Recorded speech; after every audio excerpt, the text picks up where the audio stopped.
ನಮಸ್ಕಾರ, ಕಲಾಪ್ರಿಯ ನ್ಯೂಸ್ ಚಾನೆಲ್ಗೆ ಸ್ವಾಗತ. ಸಮಸ್ತ ವೀಕ್ಷಕರಿಗೆ ಶಿವರಾತ್ರಿ ಹಬ್ಬದ ಶುಭಾಶಯಗಳು.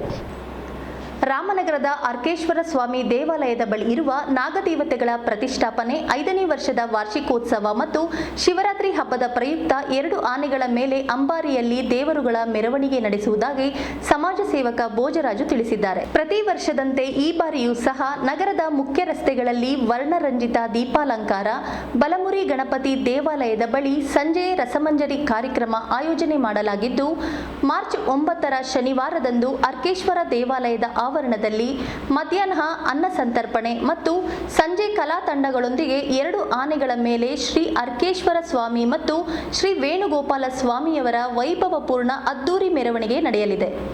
ಭಕ್ತಾದಿಗಳು ಹೆಚ್ಚಿನ ಸಂಖ್ಯೆಯಲ್ಲಿ ಭಾಗವಹಿಸಿ ಧಾರ್ಮಿಕ ಕಾರ್ಯಕ್ರಮದಲ್ಲಿ ಪಾಲ್ಗೊಂಡು ದೇವರ ಕೃಪೆಗೆ ಪಾತ್ರರಾಗಬೇಕೆಂದು ಸಮಾಜ ಸೇವಕ ಭೋಜರಾಜ್ ಮನವಿ ಮಾಡಿದ್ದಾರೆ.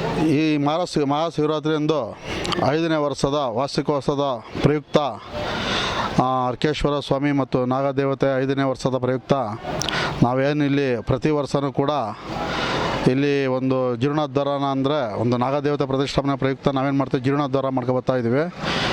ಇಲ್ಲಿ ಏನು ಅಂತ ಹೇಳಿದ್ರೆ, ಇಲ್ಲಿ ಪ್ರತಿ ವರ್ಷದಂತೆ ಇಲ್ಲಿ ಅನ್ನ ಸಂತರ್ಪಣೆ ಮತ್ತು ರಸಮಂಜನೆ ಕಾರ್ಯಕ್ರಮ ಮತ್ತು 2 ವಿಶೇಷವಾಗಿ ಏನು ಅಂದರೆ 2 ಆನೆ ಅಂಬಾರಿ, ಅದ್ದೂರಿ ಅಂಬಾರಿ ಕೆಂಪೇಗೌಡ ಸರ್ಕಲಿಂದ ಹಿಡಿದು ಇಲ್ಲಿ ಮಾಮೂಲಿ ಹಳೆ ಬಸ್ ಸ್ಟ್ಯಾಂಡ್ವರೆಗೂ ಮತ್ತು MG ರೋಡಿನಿಂದ ಹಿಡಿದು ಅಗ್ರಹಾರದವರೆಗೂ ಪ್ರತಿ ವರ್ಷದಂತೆ 3 ಕಿಲೋಮೀಟ್ರು ಅಂಬಾರಿ ಮೆರವಣಿಗೆಯನ್ನು ಹಮ್ಮಿಕೊಳ್ಳಲಾಗುತ್ತದೆ. ಈ ಅಂಬಾರಿಯಲ್ಲಿ ಹಲವಾರು ಕಲಾ ತಂಡಗಳು ಮತ್ತು ವಾದ್ಯಗೋಷ್ಠಿಗಳು ಮತ್ತು ಡೊಲ್ಚಂದ್ರ ಅವರಿಂದ ವಿಶೇಷ ಕಲಾ ತಂಡಗಳು ಏರ್ಪಡಿಸಲಾಗಿದೆ. ಆದ್ದರಿಂದ 10,000 ಜನಕ್ಕೆ ಅನ್ನ ಸಂತರ್ಪಣೆಯನ್ನು ಏರ್ಪಡಿಸಲಾಗಿದೆ. ಆಮೇಲೆ 8/3/2024ನೇ ತಾರೀಕು ಇಲ್ಲಿ ಬಲಮುರಿ ಗಣೇಶನ ದೇವಸ್ಥಾನ ಮುಂದೆ ಒಂದು ರಸಮಂಜರಿ ಕಾರ್ಯಕ್ರಮವನ್ನು ಏರ್ಪಡಿಸಲಾಗಿದೆ. ಆದ್ದರಿಂದ ಭಕ್ತಾದಿಗಳು ಹೆಚ್ಚಿನ ಸಂಖ್ಯೆಯಲ್ಲಿ ಭಾಗವಹಿಸಬೇಕೆಂದು ತಮ್ಮ ಈ ಮೂಲ ಕಲಾಪ್ರಿಯ ಯೂಟ್ಯೂಬ್ ಚಾನೆಲ್ನಿಂದ ತಮ್ಮ ಭಕ್ತಾದಿಗಳಿಗೆ ಮನವಿ ಮಾಡಿಕೊಳ್ತೇವೆ. ಪ್ರತಿ ವರ್ಷದಂತೆ ನಮ್ಮ ತಾಯಿ ಆಸೆಯಂತೆ ಒಂದು ದೇವಸ್ಥಾನದಲ್ಲಿ ನಾವು ಪ್ರತಿಷ್ಠಾಪನೆ ಮಾಡಿಸಿದ್ದೀವಿ ನಾಗದೇವತೆನ. ಅದೇ ರೀತಿ ಯಾವ ರೀತಿ ಈ ಪ್ರತಿಷ್ಠಾಪನೆ ಮಾಡಿಸೋಕ್ಕೆ ಉದ್ದೇಶ ಏನು ಅಂತ ಹೇಳಿದ್ರೆ, ನಮ್ಮ ತಾಯಿ ಬದುಕಿದಾಗ ಏನಂತ ಹೇಳಿದರು ಅಂದರೆ, ಇಲ್ಲಿ ಒಂದು ನಾಗದೇವತೆನ ನಾಗರ ಕಲ್ಲು ಪ್ರತಿಷ್ಠಾಪನೆ ಮಾಡುವಾಗ ನಮ್ಮ ತಾಯಿ ಹೇಳಿದರು, ಇದಕ್ಕೆ ಮದುವೆ ಮಾಡಿಸ್ಬೇಕು ಮಗನೇ. ನಾನು ಚಿಕ್ಕ ವಯಸ್ಸಲ್ಲೆಲ್ಲ ಬಂದು ಇಲ್ಲಿ ತನಿಯರ್ಗೆ ಹೋಗುವ, ಚಿಕ್ಕ ವಯಸ್ಸಲ್ಲೆಲ್ಲ ಬಂದು ಇಲ್ಲಿ ಪೂಜೆ ಮಾಡ್ಕೋತಾ ಇದ್ದೋ ನಾವು. ಅವಾಗ ನಮ್ಮ ತಾಯಿ ಏನು ಹೇಳೋರು ಅಂದರೆ, ಇಲ್ಲೊಂದು ನಾಗರ ಕಲ್ಲು ಪ್ರತಿಷ್ಠಾಪನೆ ಮಾಡಿದ್ವಿ, ಅದಕ್ಕೆ ನೀನು ಮದುವೆ ಮಾಡಿಸ್ಬೇಕು. ಯಾಕೆ ಅಂತ ಹೇಳಿದ್ರೆ ಅದು ಒಂಟಿಯಾಗಿದೆ, ಆ ಒಂಟಿಯಾಗಿರೋದನ್ನ ಯಾವುದೇ ಕಾರಣಕ್ಕೆ ಆ ಥರ ಬಿಡಬಾರ್ದು. ಆದ್ದರಿಂದ ನೀನು ಒಂದು ನಾಗರಕಲ್ಲು ಪ್ರತಿಷ್ಠಾಪನೆಗೆ 2 ನಾಗದೇವತೆಗಳು ತಂದು ಪ್ರತಿಷ್ಠಾಪನೆ ಮಾಡಿಸಿ ಮದುವೆ ಮಾಡಿಸಿ. ಮದುವೆ ಅಂದರೆ ಯಾವ ಥರ, ಇವಾಗ ಮದುವೆಯಲ್ಲಿ ಏನು ಮಾಡ್ತಾರೆ, ರಾತ್ರಿ ಹೊತ್ತು ಇವಾಗ ರಿಸೆಪ್ಷನ್ ಮಾಡ್ತಾರೆ, ಬೆಳಗ್ಗೆ ಹೊತ್ತು ತಾಲೆ ಕಡಿಸ್ತಾರೆ. ನಾವೇನು ಮಾಡ್ತಾಯಿದ್ದೀವಿ ಅಂದರೆ, ಬೆಳಗ್ಗೆ ಹೊತ್ತು ಏನು ಮಾಡ್ತಾಯಿದ್ದೀವಿ ಅಂದರೆ ಹೋಮ ಪೂಜೆ ಪುನಸ್ಕಾರಗಳು ಮಾಡ್ತಾಯಿದ್ದೀವಿ, ಚಪ್ಪರ ಹಾಕಿಸ್ತಾ ಇದ್ದೀವಿ ಮದುವೆ ಥರ. ಅದಾದಮೇಲೆ ಅನ್ನ ಸಂತರ್ಪಣೆ ನಾವು ಏನು ಮಾಡಿಸ್ತಾಯಿದ್ದೀವಿ. ಹಂಗೆ ಮದುವೆ ಆದ ತಕ್ಷಣ ಏನು ಮಾಡ್ತಾರೆ, ಮಾಮೂಲಿ ಊಟಕ್ಕೆ ಹೋಗ್ತಾರೆ ಜನಗಳು. ಹಂಗೆ ನಾವೇನು ಮಾಡ್ತೀವಿ, ಅನ್ನ ಸಂತರ್ಪಣೆ ಮಾಡಿಸ್ತೀವಿ ದೇವರ ಹೆಸರಲ್ಲಿ.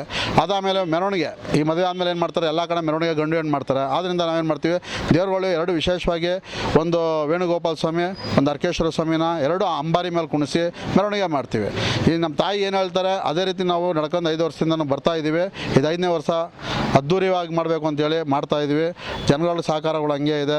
ನಮಗೆಲ್ಲ ಪತ್ರಿಕಾ ಮಾಧ್ಯಮದವ್ರಿಂದ ಭಾಳ ಸಹಕಾರ ನಮ್ಗೆ ಚೆನ್ನಾಗಿದೆ. ಪೊಲೀಸ್ನವರು ಸಹಕಾರ ಚೆನ್ನಾಗಿದೆ. ಸಲಹೆ ಪಬ್ಲಿಕ್ಕು ನಮಗೆ ಭಾಳ ಸಹಕಾರ ಮಾಡ್ತಾರೆ. ಎಲ್ಲೇ ಹೋದರೂ ಕೂಡ 2 ಆನೆ ಕರೆಸ್ತಾ ಇದ್ರಂತೆ, ಚೆನ್ನಾಗಿ ಮಾಡ್ತಾಯಿದ್ರೆ ನಮ್ಗೆ ಖುಷಿ ಆಯಿತು, ಮಾಡಿ ಅಂತಾರೆ.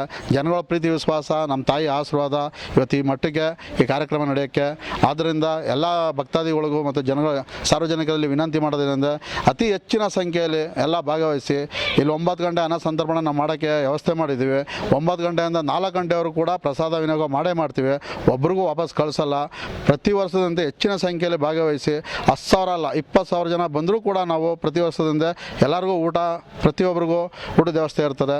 ಪ್ರತಿಯೊಬ್ಬರಿಗೆ ಯಾರಿಗೂ ಒಂದು ತೊಂದರೆ ಆದ ರೀತಿಯಲ್ಲಿ ನಾವು ಒಂದು ಊಟದ ವ್ಯವಸ್ಥೆ ಮಾಡಿಸಿ, ಪ್ರತಿಯೊಬ್ಬರಿಗೂ ಪ್ರಸಾದವನ್ನು ವಿನಿಯೋಗ ಮಾಡಿಸಿ ಎಲ್ಲರಿಗೂ ಸುರಕ್ಷಿತವಾಗಿ ಕಳಿಸ್ಕೊಡ್ತೀವಿ. ಸರ್, ಕೆಂಪೇಗೌಡ ಸರ್ಕಲಿಂದ ಪ್ರತಿ ವರ್ಷದಿಂದನೂ ವೆಂಕಟರಮಣ ಸ್ವಾಮಿ ದೇವಸ್ಥಾನದಿಂದ ಮೆರವಣಿಗೆ ಹೊರಡೋದು. ಅಲ್ಲೇನಾಗಿದೆ ಅಂತ, ಪ್ರತಿ ವರ್ಷವೂ ಯಾರೊಬ್ಬರಿಗೆ ನಾವು ರಾಜಕೀಯ ವ್ಯಕ್ತಿಗಳನ್ನ ಕರೆಸ್ತಾ ಇದ್ದೋ. ಈ ವರ್ಷ ಆ ಥರ ಆಗಲ್ಲ. ನಾವೇನು ಮಾಡಿದ್ವಿ ಅಂದರೆ, SP ಅಂದರೆ DC ಅವರು ಮತ್ತು SP ಅವರು ಮತ್ತು DOF ಮತ್ತು ಕಮಿಷನರ್, ನಗರಸಭೆ ಕಮಿಷನರು 4 ಜನ VIP ಗೆಸ್ಟ್ ಆಗಿ ಆಯ್ಕೆ ಮಾಡ್ಕೊಂಡಿದ್ದೀವಿ ನಾವು. ಆದ್ದರಿಂದ ಪ್ರತಿ ವರ್ಷದಿಂದ ಈಗ ಈ ಸಲ ಏನು ಮಾಡಿದ್ವಿ, ಎಲ್ಲರಿಗೂ ಇನ್ವಿಟೇಷನ್ ಕೊಟ್ಟಿದ್ವಿ. ರಾಜಕೀಯ ಉದ್ದೇಶ ಇಟ್ಕೊಂಡು ನಾವೇನು ಈ ಕಾರ್ಯಕ್ರಮ ಮಾಡ್ತಾ ಇಲ್ಲ. ಆದ್ದರಿಂದ ರಾಜಕೀಯದವ್ರು ಯಾರು ಬೇಕಾದ್ರೆ ಬರ್ಬೋದು. ಸರ್ವಪಕ್ಷವಾಗಿ ಅಂದರೆ ಯಾವುದು ಪಕ್ಷಪಾತವಾಗಿ ನಾವು ಯಾವುದು ಮಾಡ್ತಾ ಇಲ್ಲ. ಯಾರು ಬೇಕಾದ್ರೂ ಬರ್ಬೋದು ಇದು ಕಾರ್ಯಕ್ರಮಕ್ಕೆ, ಎಲ್ಲರಿಗೂ ಸ್ವಾಗತ ಬಯಸ್ತೀವಿ. ಇಲ್ಲಿ ಯಾರು ಇಲ್ಲಿ ಆ ಪಕ್ಷ ಈ ಪಕ್ಷ ಅನ್ನೋದು ಯಾವುದೂ ಇಲ್ಲ. ಪಕ್ಷಾತೀತವಾಗಿ ಮಾಡ್ತಾ ಇರೋದಕ್ಕೋಸ್ಕರ ಎಲ್ಲರಿಗೂ ನಾನು ಗೌರವಿಸ್ತೀನಿ, ಎಲ್ಲರಿಗೂ ಅಭಿನಂದಿಸ್ತೀನಿ. ಎಲ್ಲರಿಗೂ ಬೇಕಾದ್ರೆ ಯಾರು ಬೇಕಾದ್ರೆ ಈ ರಾಜಕೀಯದವ್ರು ಬೇಕಾದ್ರೆ ಬರ್ಬೋದು. ಆದ್ದರಿಂದ ಇಲ್ಲಿ ನಾವು ರಾಜಕೀಯದವರು ಅವ್ರು ಬರಬಾರ್ದು ಇವ್ರು ಬರಬಾರ್ದು ಅಂತ ನಾವು ಯಾರಿಗೂ ಹೇಳಲ್ಲ. ಆದ್ದರಿಂದ ಈ ಸಲ ಏನು ಮಾಡಿದ್ವಿ ಅಂದರೆ ಅಧಿಕಾರಿಗಳನ್ನ ಆಯ್ಕೆ ಮಾಡ್ಕೊಂಡು ಅಧಿಕಾರಿಗಳೊಳಗೆ ಉದ್ಘಾಟನೆಗೆ ನಾವು ಆಯ್ಕೆ ಮಾಡ್ಕೊಂಡಿದ್ದೀವಿ. ಕೆಂಪೇಗೌಡ ಸಲ್ಕದಿಂದ ಆನೆ ಅಂಬಾರಿ ಹೊರಡ್ತಾರೆ. 2 ಆನೆ, ಒಂದು ದಾವಣಗೆರೆಯಿಂದ ಒಂದು ನೊಣವನಕೆರೆಯಿಂದ 2 ಆನೆ ಪ್ರತಿ ವರ್ಷದಂತೆ. 3ನೇ ವರ್ಷದ ಹಿಂದೆ 2 ಆನೆ ಕರೆಸಿದ್ದು, ಲಾಸ್ಟ್ ಇಯರು 1 ಆನೆ ಕರೆಸಿದ್ದು, ಈ ವರ್ಷ 2 ಆನೆ ಕರೆಸ್ತಾ ಇದ್ವಿ.